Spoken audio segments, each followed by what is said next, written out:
Hello, in this video we are going to take a look at what is Bitcoin. So I'm going to read an article from Investopedia, so follow along with me.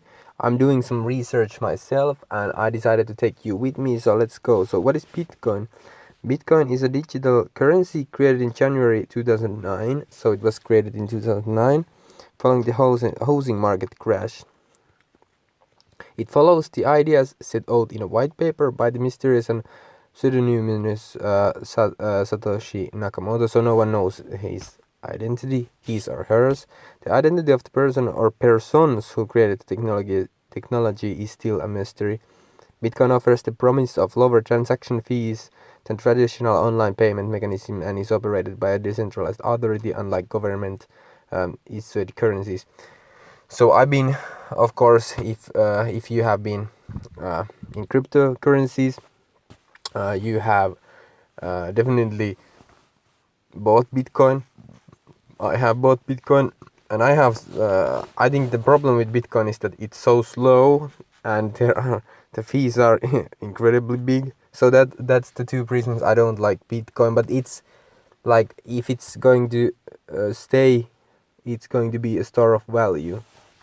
Okay, but let's go on. There are no physical bitcoins, only balances kept on a public ledger that everyone has transparent access to. That, along with all bitcoin transaction, is verified by a massive amount of computing power.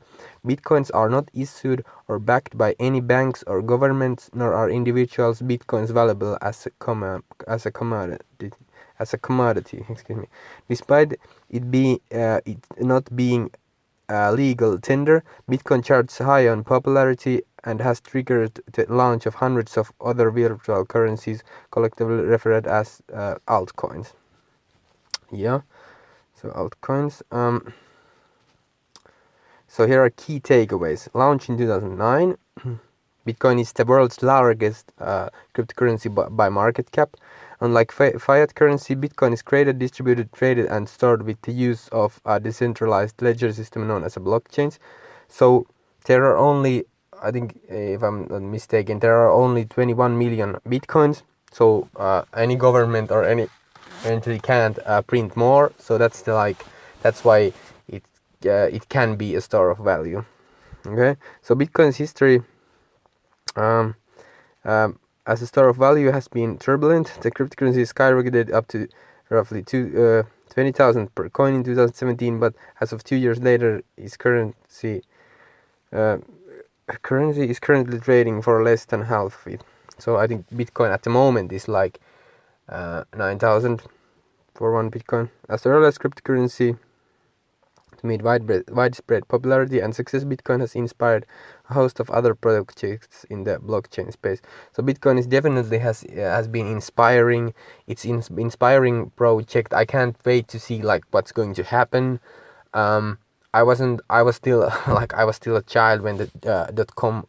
Well, I was kind of a child. I was childish back then on .com boom. So I don't remember like anything about it. I remember I started using, internet, but I wasn't like I wasn't invested in .com. So now, when the cryptocurrencies come, I am extremely excited. So here, understanding Bitcoin. Bitcoin is a collection of computers or nodes that all run Bitcoin's code and store its blockchain. A blockchain can be thought of as a collection of blocks. In each block is a collection of transactions, because all these computers running the blockchain have the same list of blocks and transactions, and can be transparently see these new blocks being filled with new Bitcoin transactions. No one can cheat the system. Yeah, so no one can like make more Bitcoins, no one can cheat it. But now, if you read here, because all of these computers running, so it takes massive amounts of electricity to run Bitcoin, and the whole point of Bitcoin is kind of like there is no point. Like literally there literally is no point. It's like it can be store of value, but we are Bitcoin is like using a lot of electricity, which of course is not environmentally friendly. you know. So there are some problems here, and it's yeah. But anyway, let's keep reading. Anyone, whether they run a Bitcoin node or not, can see these transactions occurring live. In order to achieve a nefarious act, a bad actor would need to operate 51% of the computing power that makes up Bitcoin. Bitcoin currently has over 10,000 nodes, and this number is growing, making such an attack quite unlikely. Yeah. In an event that an attack was to happen, the Bitcoin nodes or the people who take part in the Bitcoin network with their computer would likely fork to a new blockchain, making the effort the bad actor put forth to achieve the attack a waste. Well, there was, I don't know if it was last year or 2018. There was, it was a Bitcoin, BSV. I don't know, Bitcoin Cash or the BSV. Some one of those was, you know, attacked like this. So somebody hold 55% of the nodes of the computing power, and you know, something I don't remember. So something like that happened. So it could happen, but it's highly unlikely. Okay, Bitcoin is a type of cryptocurrency. Balances of Bitcoin tokens are kept using public and private keys, which are long strings of numbers and letters linked through the mathematical encryption algorithm that was used to create them. The public key, compared to a bank account number, serves as the address which is published to the world and to which others may send bitcoins. Yeah, so if you want to hold Bitcoin, you have to have the address. If you want to buy Bitcoin and hold it, you have to have a Bitcoin wallet or address. So yeah, it talks about the address here. I think that you know about the addresses. Bitcoin's decentralized nature means that it is never stored in a wallet, but rather decentrally on a blockchain. So you know, you don't actually own Bitcoin. You own the access to the wallet where the, like, you know what I'm saying. You don't actually own it, but you own the wallet. Okay, so how Bitcoin works. Bitcoin is one of the first digital currencies to use peer-to-peer technology to facilitate instant payments. But the payment at the moment, the payments are not they are not instant. I was buying some Bitcoin on through Simplex, and it took like it literally took 40 minutes for the Bitcoin to arrive my, you know, address. I was at first like, damn, like what's happening? Then I just realized, oh, it's taking. So I was thinking that the company was you know, scammy or something like that, because at the moment this market is so young that there are a lot of scammers. But you know, then I realized that it's taking me so long because Bitcoin is so slow. Like I even googled, is like the company, it's called Simplex. It basically all of the exchanges use it. Binance, like all of the big ones at least use it. The company is not a scam, but if you go to Google and type in Simplex, there are a lot of like bow answers or something like that. Is Simplex a scam? And somebody saying Simplex is a scam just because it takes so long for the Bitcoin that you buy to come to your wallet, because Bitcoin is so slow. Okay, so I don't know the instant payment thing, but the independent individuals and companies who own the governing computing power and participate in the Bitcoin network are comprised of nodes of miners. So yeah, so here are the miners.